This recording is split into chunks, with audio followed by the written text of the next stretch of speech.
जी नमस्कार। तो स्वागत है दोस्तों आपके अपने यूट्यूब चैनल हिंदी परीक्षा इसके पर। तो आज हम इस वीडियो में एमएचडी 12 का एक और प्रश्न लेकर आए हैं। यहाँ पे मैंने लिख कर रखा है कि इस कहानी के लेखक हैं बाबूराव बागुल। ये मैंने अपनी ओर से पीडीएफ में ऐड किया है। कहानी जो प्रश्न आया था पिछली बार वो कुछ इस प्रकार आया था कि विद्रोह कहानी में निहित दलित चेतना का मूल्यांकन कीजिए। बस इतना ही आया हुआ था। ये बात वाला मैंने खुद से ऐड किया है। तो देखिए, बाबूराव बागुल की जो कहानी है वो विद्रोह है, जो दलित साहित्य का एक महत्वपूर्ण रचना है, जो दलित चेतना, सामाजिक अन्याय और उत्पीड़न के खिलाफ प्रतिरोध की भावना को मुख्य रूप में प्रस्तुत करती है। ये कहानी एक दलित व्यक्ति के भीतर उठने वाले विद्रोह, उसके लिए उसके अंदर जो आत्मसम्मान की भावना का मानविक चित्रण है। कहानी में निहित दलित चेतना का मूल्यांकन। दलित का तो आप लोग मतलब समझ रहे हैं, जैसे जो निचले वर्ग के व्यक्ति होते हैं, तो उन्हीं को दलित में रखा गया है। तो कहा जाता है कि आप लोग अगर प्लीज़ माइंड मत करना अगर कोई वीडियो देख रहे हैं तो, क्योंकि यहाँ पे बुक में वीडियो बनाना पड़ रहा है ऐसे टॉपिक पे।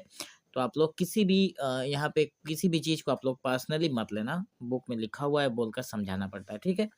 तो बताया गया है कि सामाजिक शोषण का प्रतिरोध, जो एक मान लीजिए कोई दलित व्यक्ति है उसका भी आत्मसम्मान है, तो उसके मन में समाज में जो उसके साथ अन्याय हो रहा है उसके प्रति वो विद्रोह करना चाहता है। और इसके ऊपर राइटर हैं हमारे बाबूराव बागुल जी ने बहुत अच्छे से बताया है।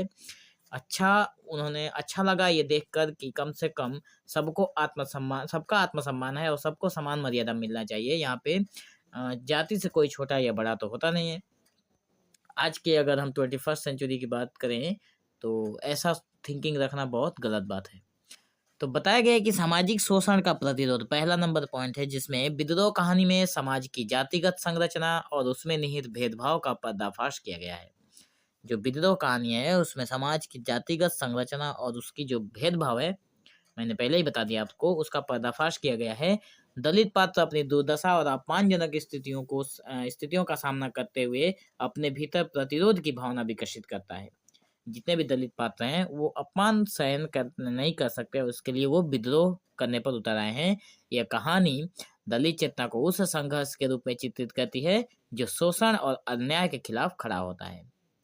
दूसरा नंबर पॉइंट है आत्मसम्मान और अस्मिता का आभार है। अस्मिता का भी यहाँ पे एक बात जिक्र आई है, उभार है। जैसे कि दलित पात्र अपने आत्मसम्मान को लेकर सजग रहते हैं। कहानी उस क्षण को उजागर करती है जब दलित व्यक्ति अपनी सामाजिक स्थिति को चुनौती देता है और अपने अधिकारों के लिए खड़ा होता है। यह आत्मसम्मान दलित साहित्य का केंद्रीय तत्व है जिसे बाबूराव बागुल ने प्रभावी ढंग से प्रस्तुत किया है। अगर संवेदनशीलता और मानवीय गरिमा का प्रश्न हम लोग उठाएं तो कहानी में दलित पात्र की संवेदनाएं और उसकी मानवीय गरिमा को समाज द्वारा कुचलने की कोशिश की जाती है। बाबूराव बागुल इस विडंबना को उजागर करते हैं कि किस प्रकार एक पूरे वर्ग को अमानवीय परिस्थिति में जीने के लिए मजबूर किया जाता है। मतलब एक अमानवीय स्थिति है जहाँ पे मानव जिंदा नहीं रह सकते। ऐसी स्थिति में लोगों को उनके साथ ऐसा व्यवहार किया जाता है कि वो ऐसी परिस्थिति में रहें और जिएं। विद्रोह की प्रक्रिया 4 नंबर पॉइंट में अगर बात करें तो इस कहानी में विद्रोह केवल बाहरी नहीं है बल्कि भीतरी भी है, मतलब आंतरिक भी है। यह केवल मानसिक और भावनात्मक संघर्ष है जो दलित पात्र के भीतर परिवर्तन की प्रक्रिया को दर्शाता है। मतलब दलित पात्र चाहता है कि समाज का जो सिस्टम है वो चेंज हो। विद्रोह यहाँ आत्मनिर्णय, अधिकार और स्वतंत्रता की मांग का प्रतीक बनता है। 5वें नंबर पॉइंट में है जातिगत भेदभाव और व्यवस्था का प्रश्न है, जिसमें विद्रोह जातिगत भेदभाव की अमानवीयता को सीधे चुनौती देती है।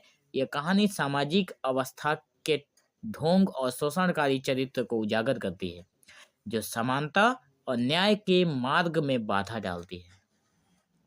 ठीक है। छठे नंबर अगर पॉइंट की बात करें तो दलित साहित्य की परंपरा में योगदान, तो बाबूराव बागुल ने इस कहानी के माध्यम से दलित साहित्य को सशक्त अभिव्यक्ति दी है कि विद्रोह न केवल दलितों की पीड़ा को व्यक्त करती है बल्कि उनके भीतर उठने वाली क्रांति और परिवर्तन की आकांक्षा को भी सामने लाती है। अगर निष्कर्ष की बात करें तो बाबूराव बागुल की विद्रोह केवल एक कहानी नहीं बल्कि दलित चेतना का ऐतिहासिक दस्तावेज है। यह कहानी दलित समाज के संघर्ष, उनकी अस्मिता और स्वाभिमान के उभार को रेखांकित करती है। बागुल ने अपने लेखन के माध्यम से दलितों की आवाज को सशक्त और प्रासंगिक बना दिया, जिससे सामाजिक बदलाव की संभावना प्रकट होती है। तो दोस्तों आज की इस वीडियो में हम लोग ने देखा कि जो बाबूराव बागुल की जो कहानी है दलित विद्रोह, दलित चेतना का, जिसमें विद्रोह जो कहानी है उसके मूल तत्वों को हमने समझा। और क्वेश्चन था कि दलित चेतना का जो मूल्यांकन करना था वो हम लोगों ने देख लिया।